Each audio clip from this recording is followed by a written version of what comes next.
كتاب أنزلناه إليك مبارك ليدبروا آياته وليتذكر أولو الألباب۔ آیت 8 سے 10 میں قیامت کا بیان ہے۔ وَمِنَ النَّاسِ مَن يُجَادِلُ فِي اللَّهِ بِغَيْرِ علم سے مکہ والے قیامت کا انکار کرتے تھے، اور ہر بندہ جو آج بھی قیامت کا انکار کرتا ہے نا، اصل میں وہ اپنی بے عملی کو چھپاتا ہے۔ جیسے وہ بچہ جو پڑھے نہ، تو جب ماں کے پڑھو تو کہتے کوئی نہیں ہونے پیپرز، دیکھنا ایسے ہی پاس ہو جائیں گے، وہ ہوگا۔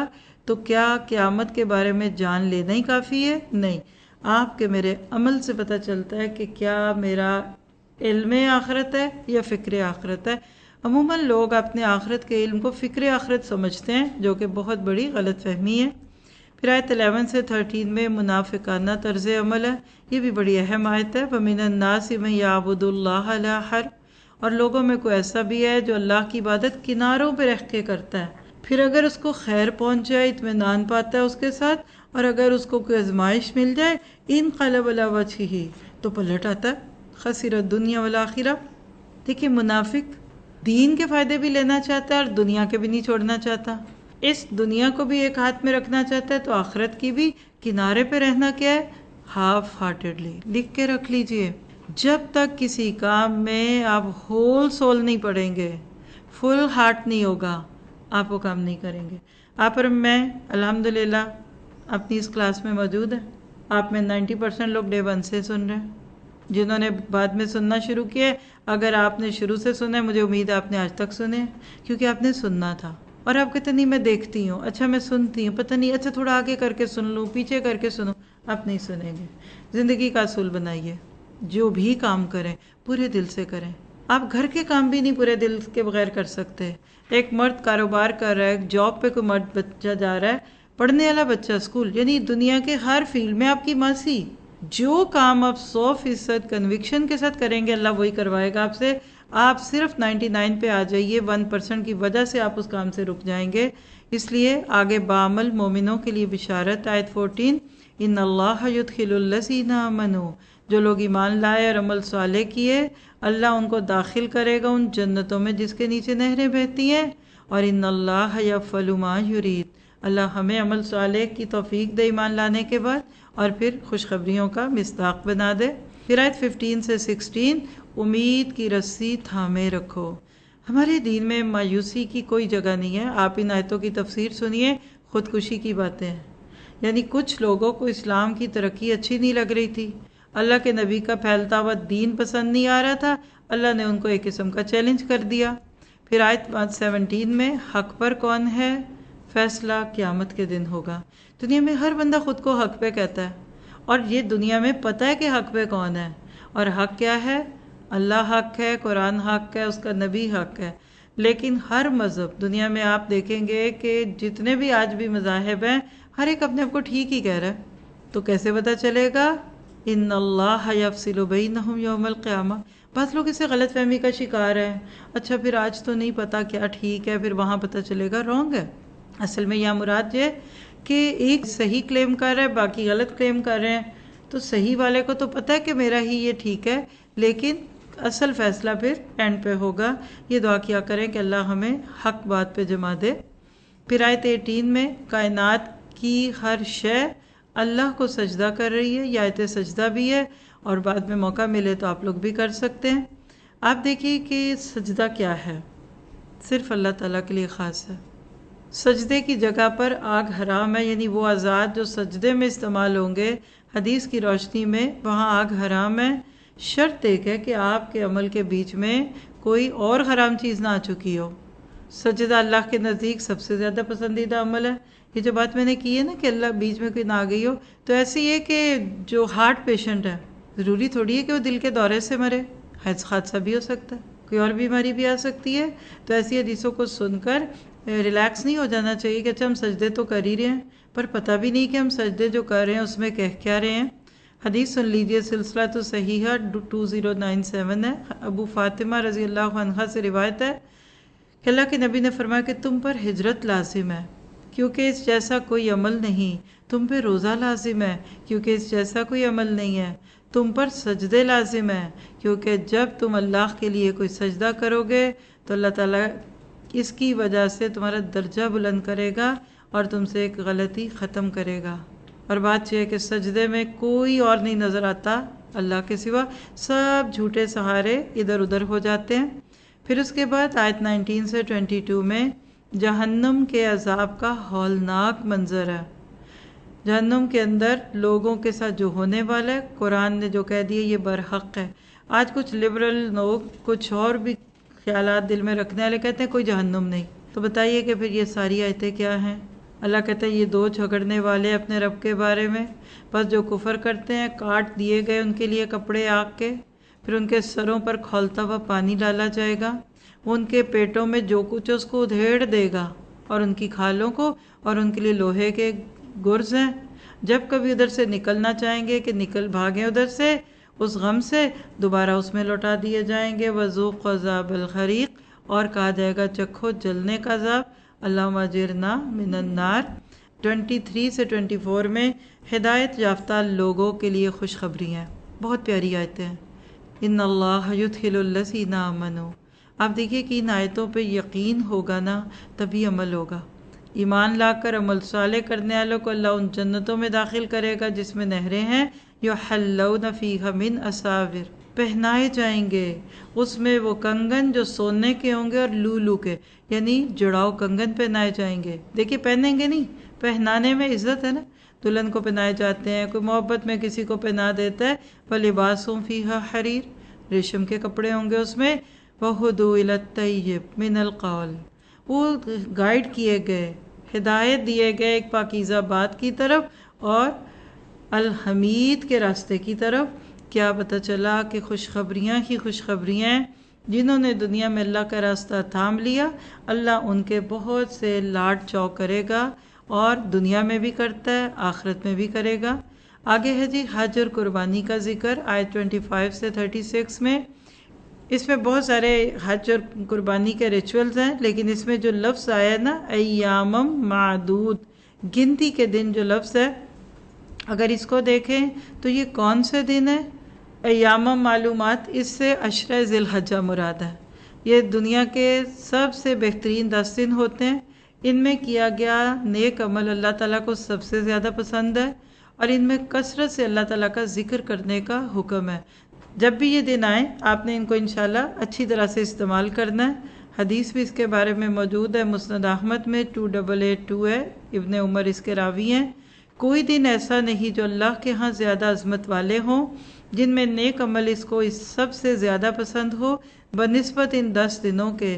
پس ان میں بہت زیادہ تحلیل کیا ہے؟ لا الہ الا اللہ، تکبیر یعنی اللہ اکبر، اور تحمید یعنی اللہ اکبر کہو۔ عموماً لوگ یہ دن بڑی عید کی تیاری میں گزار دیتے ہیں، اور اللہ نہ کرے کہ نمازیں بھی قضا ہو جائیں۔ پھر اس کے بعد کنٹینیو ہوتا ہے حج اور قربانی کا ذکر، آیت 31 سے 36 میں، جس میں آپ کو مجھے بڑے خوبصورت طریقے سے اللہ کے نام پر کٹنے والے جانوروں کی عزت کرنے کا حکم بھی ہے، اور شرک کی قباحتوں کا بھی تذکرہ۔ آیت 37 میں ایک بڑا اہم اصول ہے کہ قبولیت تقوی کے ساتھ، لَن يَنَالَ اللَّهَ لُحُومُهَا وَلَا دِمَاؤُهَا۔ آپ دیکھیے قربانی کے جانور جب کاٹتے ہیں تو خون زمین میں چلا جاتا ہے، گوشت ہم کھا جاتے ہیں، اللہ کو کیا پہنچا؟ عرب لوگ قربانی کے جانوروں کا خون بتوں کو جا کر ملتے تھے اور گوشت ان کے سامنے رکھتے تھے۔ ہمارے ہاں کیا ہے؟ سب کچھ تم کھا لو، اللہ کو تمہارا تقوی۔ اور تقوی کیا ہے کہ ایک انسان اللہ کے لیے کتنا وہ کام کر رہا ہے، اور دکھاوے کے لیے کتنا۔ آج قربانی کے جانوروں کا بھی بہت ڈسپلے ہوتا ہے، کس کا بکرا، کتنے بکرے، کیا کیا، اور اب تو کہہ لیجئے سوشل میڈیا پہ عام ہوا۔ بالکل نہ کیجیے گا ایسا۔ جو چیز اللہ کے لیے کرنی ہو وہ دوسروں کو نہیں دکھاتے۔ کوئی آپ کو کچھ دے اور سب کو دکھائے، اب یہ ہمارے ہاں تو رسمیں بن گئی نا، جہیز اور بری بھی دکھاتے، اور دلہن کو یہ اور ساس کو یہ دیا۔ یہ پسندیدہ عمل تو نہیں، آپ کو اچھا لگے گا آپ کو کوئی کچھ دینے سے پہلے سب کو دکھا رہا ہے۔ تو بالکل اسی طرح جب ہم اپنی نیکیوں کا ڈسپلے کرتے ہیں تو وہ بھی اچھا نہیں لگتا۔ پھر اس کے بعد آیت 38 سے 41 میں قتال فی سبیل اللہ کی اجازت اور اس کی حکمت ہے۔ آپ سورۃ حج کی یہ خوبی لکھ سکتے ہیں کہ اس میں وہ آیت موجود ہے جس میں پہلی دفعہ مسلمانوں کو غیر مسلموں پہ ہاتھ اٹھانے کی اجازت ملی تھی، اور یہ کب ملی؟ 13 سال کے صبر کے بعد۔ مکہ میں کفو ایدیکم کا حکم تھا، اور یہاں آیت 39 دیکھ لیجئے، اذن للذین یقاتلون، اور وہ بھی اجازت کتنی ریسٹرکٹڈ تھی کہ کیا کیا ادب اور آداب ہیں۔ پھر اس کے بعد مسلمانوں کے لیے خوشخبری اور کفار کے لیے دھمکی ہے، آیت 42 سے 45 میں۔ خوشخبری کیا ہے کہ ہر دور کا نبی آزمایا گیا، لیکن اللہ نے اینڈ پہ بچا لیا ان کو جو نبیوں کے ساتھ تھے، اور دھمکی ان کے لیے کہ جو کسی بھی دور کے نبی کے سامنے کھڑے ہو جاتے ہیں اور اس کی بات کو نہیں مانتے۔ آگے ہے جی آیت 46، کفار کی آنکھیں نہیں دل اندھے ہیں۔ یاد رکھیے کہ جس چیز سے آپ کام لینا چھوڑ دیں گے بالآخر وہ ختم ہو جائے گی۔ If you will not use it, you will lose it۔ یعنی اگر آپ آنکھوں کے اوپر پٹی باندھ دیں تو کچھ عرصے کے بعد آپ دیکھ نہیں سکیں گے، تو جو دنیا میں چلتے پھرتے اللہ کی نعمتوں کو کھاتے پیتے اس کو نہ یاد کریں۔ اللہ کہہ رہے ہیں کہ ایسے لوگ کون ہیں؟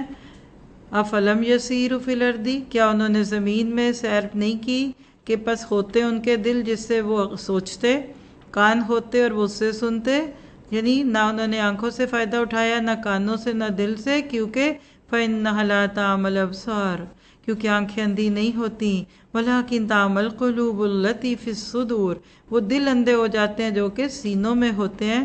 اللہ ہمیں اس سے بچا دے۔ آگے آیت 47 سے 48 میں، ظالم برباد ہو کر رہیں گے، یہ پیغام ہے، یعنی آج جلدی کرتے ہیں لیکن کل ان کا ظلم ان کو پکڑا دے گا۔ پھر اس کے بعد آیت 49 سے 51 میں انذار کے 2 راستے۔ آپ دیکھیں کسی کو ڈرانا یا کسی کو وارن کرنا، اس کے 2 مختلف طریقے ہوتے ہیں، ایک خوشخبریاں دے کر اور ایک ڈراوے دے کر۔ اللہ دونوں کو استعمال کرواتا ہے بہترین ریشو اور پرپوشن کے ساتھ۔ پھر آیت 52 سے 57 میں شیطان کی آزمائش، شیطان کی آمیزش، اللہ کی طرف سے اصلاح، یعنی شیطان کبھی نہیں چاہتا کہ لوگ صحیح بات سنیں۔ قرآن پڑھتے ہوئے بھی غلطی لگ جاتی، حفاظ کو غلطی لگتی، ترجمہ پڑھتے وقت زبان چھٹک جاتی ہے، تو یہ خاص واقعات اللہ کے نبی کے ساتھ جو ہوا اس کو بنیاد بنا کر آپ کو مجھے جو اس میں پیغام ملتا ہے وہ کیا ہے کہ دلوں میں اللہ کا اخبات پیدا کرو۔ جو آپ کے میرے لیے ضروری ہے کہ قرآن پڑھتے ہوئے جو بھی ہو، لیکن فَتُخْبِتَ لَهُ قُلُوبُهُمْ، دل ڈر جائے۔ آپ دیکھیے کہ امام ابن تیمیہ کہتے ہیں کہ اللہ نے دلوں کی 3 اقسام بنائی ہیں، سخت دل، کمزور دل اور عاجزی والا دل۔ اور یہ جو عاجزی والا دل ہے نا، یہ مومن کا دل ہوتا ہے، یعنی ایمان والا عاجزی کرنے والا دل ہوتا ہے۔ کمزور دل والے کون ہیں؟ جن کے دلوں میں کمزوری ہے، مراد نفاق، اللہ ہمیں اس سے بچا کے رکھے۔ سخت دل کون ہے؟ ان کو کوئی واعظ اور نصیحت فائدہ نہیں دیتی، ان کے دلوں کی سختی کی وجہ سے نہ ان کو اللہ کی اور نہ اس کے رسول کی کوئی بات سمجھ آتی ہے۔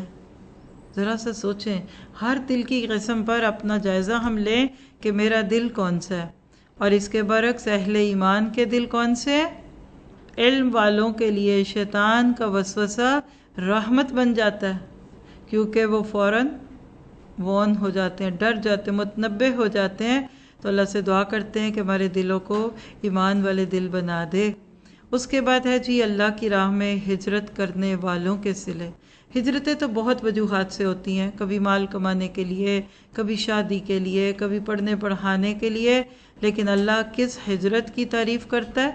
والذین ہاجروا فی سبیل اللہ، اللہ کے رستے کی ہجرت، اللہ کے دین کے لیے ادھر سے ادھر جانا آنا۔ اللہ کہتے ہیں ایسے لوگوں کو کیا صلہ ملے گا؟ جو گئے، مر بھی گئے یا مار دیے گئے، لَيَرْزُقَنَّهُمُ اللَّهُ رِزْقًا حَسَنًا، لکھ کے رکھ لیجئے۔ جس ہجرت پہ رزق حسنہ کا وعدہ ہے وہ ہجرت فی سبیل اللہ۔ آپ کہتے ہیں نہیں، فلاں کے شوہر دبئی گئے تھے، پھر بہت سارے پیسے آنے لگ گئے، پھر وہ امریکہ گئے تو پھر تو اور بھی آنے لگ گئے، یہ آپ کو مجھے لگ رہا ہوتا ہے۔ اصل بات پتہ کیا ہے؟ پیسے کاغذ کے نوٹ ہیں، اصل چیز اس کی برکت ہے۔ جو چیز اللہ کے راستے میں ملتی ہے اس میں برکت بہت ہوتی ہے۔ اب اس سے آپ یہ نہیں سوچ سکتے کہ جو باہر چلے گئے ہیں وہ کوئی غلط کام کر رہے ہیں۔ ہمیں یہاں صرف اپنی زندگی کو اس نظر سے دیکھنا ہے کہ کیا میں اللہ کے دین کی نمائندہ ہوں، میری کدھر ضرورت ہے، میں کیا کر سکتی ہوں، میں کہاں ہوں۔ آپ دیکھیے کہ ہر مشین ہر جگہ کام نہیں کرتی، ایون وولٹیج ڈیفرنٹ ہوتے ہیں۔ آپ باہر کے ملکوں سے کوئی مشین لے آتے ہیں، ادھر آتی اکثر جل جاتی ہیں اگر آپ اس کے اندر کوئی بیچ میں کنورٹر نہ لگا دیں۔ تو جس بندے کو اللہ کا دین پیارا ہوگا نا، وہ پوری دنیا میں جا کر کامیاب ہے، اور جس کا معاملہ اس سے الٹ ہے، کیا پتہ آپ دوسری چیز کے ساتھ کیسے ہوتے ہیں۔ تو دعا کیجیے اللہ ہماری نسلوں کو اپنے رستوں میں ہجرت کرنے والا بنائے۔ اور یہ ہجرت جگہوں کی نہیں ہے، پہلے ناپسندیدہ چیزیں، اپنی عادات تو چھوڑو، اللہ کی پسند کے تو بنو۔ پھر اس کے بعد دیکھیے کہ مظلوم کو اللہ کی مدد ملتی ہے۔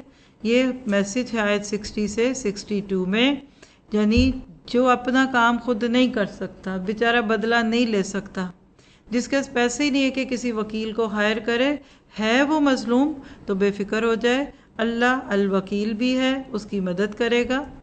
پھر آیت 63 سے 66 میں اللہ اپنے بندوں پر مہربانی فرماتا ہے، یہ پیغام ہے۔ اور اس میں بارش کی بڑی خوبصورت مثال دے کے اللہ نے بتا دیا کہ ان اللہ لطیف خبیر۔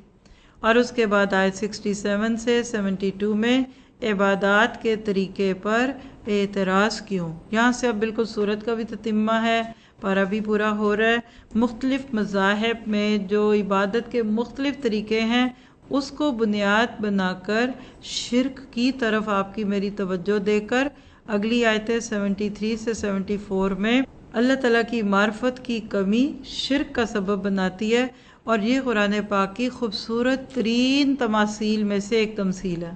مثال، یا ایھا الناس، اے لوگو، ضرب مثل، ایک مثال بیان کی جا رہی ہے، فاستمعوا لہ، کان لگا کر سنو، غور سے سنو۔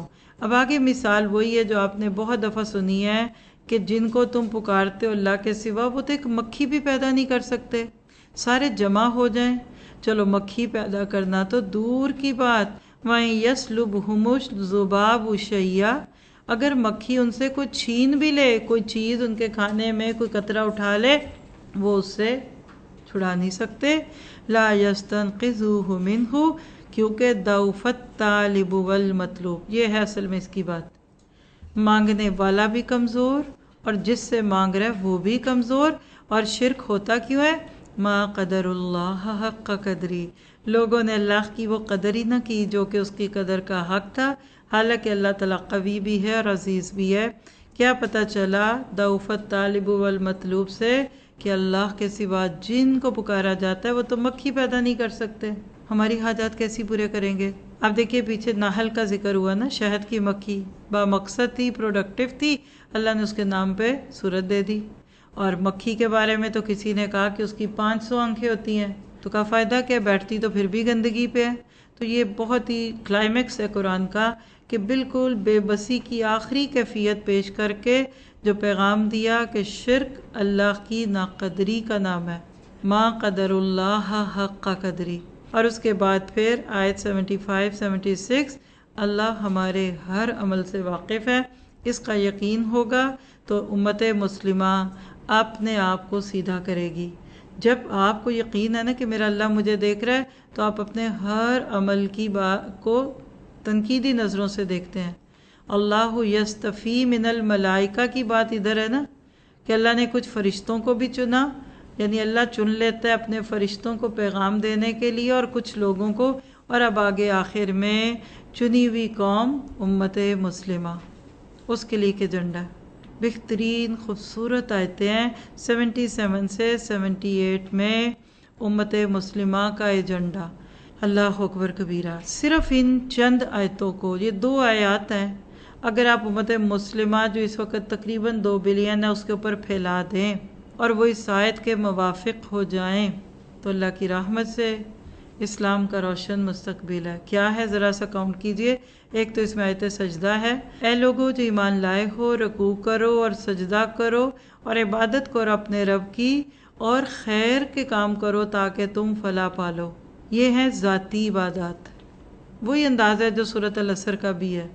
یہاں تک کام کر کے مسلمان بینگ اے پرسن انڈیویجولی تو بچ جائیں گے قیامت کے دن، لیکن وجاہد فی اللہ حق جہادہ سے لے کے آگے اجتماعی کام۔ کنتم خیر امت اخرجت للناس سے بات چلی تھی، وجعلناکم امۃ وسطا کی بات ہوئی تھی، یعنی سورۃ بقرہ سے لے کے آج سورۃ حج تک یہاں اللہ نے آپ کو مجھے وہ آیت دے دی جس سے پتہ چلتا ہے کہ امت مسلمہ کے کرنے کے کام کیا ہیں، کہ وہ اللہ کے راستے میں جد و جہد کرے، کیونکہ اس نے تم کو چن لیا اور اس نے تمہارے لیے دین میں کوئی تنگی بھی نہیں رکھی، تمہارا کوئی نیا دین نہیں ہے، تمہارے ابراہیم یعنی باپ ابراہیم کا ہے، اور یہاں ہائی لائٹ کیجئے ہوا سماکم المسلمین کو، جس نے تمہارا نام مسلمان رکھا، من قبل و فی غازہ، پچھلے ادیان میں بھی اور اس دین یعنی اسلام میں بھی ہے۔ تو فرقہ وارانہ ناموں پہ جانا اور لفظ مسلم کو چھوٹا جاننا یہ ناقدری کی بات ہے۔ پھر آگے قیامت کے دن کی گواہیوں کی بات کر کے، نماز قائم کر کے زکوٰۃ دینے کے بعد وَاعْتَصِمُوا بِاللَّهِ کی بات کی، هُوَ مَوْلَاكُمْ فَنِعْمَ الْمَوْلَىٰ وَنِعْمَ النَّصِيرُ۔ تو یہ تھا اس پارے اور اس سورت کا میسج کہ اگر آج کے مسلمان اس ایجنڈے پہ کام کر لیں تو پوری دنیا میں اللہ تعالیٰ امن چین بھی لائے گا، پوری دنیا سے غلط چیزیں اور خرابیاں بھی جائیں گی اور پیس اینڈ پراسپیرٹی بھی آئے گی۔ اور شرط یہ ہے کہ مسلمانوں کا اپنا یہ مقصد یاد ہو۔ اللہ سے دعا کرتے ہیں کہ وہ اللہ تعالیٰ ہمارے لیے آسانیوں کے معاملے فرمائے۔ جزاکم اللہ خیر، اللہ تعالیٰ آپ سے مجھ سے راضی ہو۔ السلام علیکم ورحمۃ اللہ وبرکاتہ۔ كتاب أنزلناه إليك مبارك ليدبروا آياته وليتذكر أولو الألباب كتاب أنزلناه إليك مبارك ليدبروا آياته وليتذكر أولو الألباب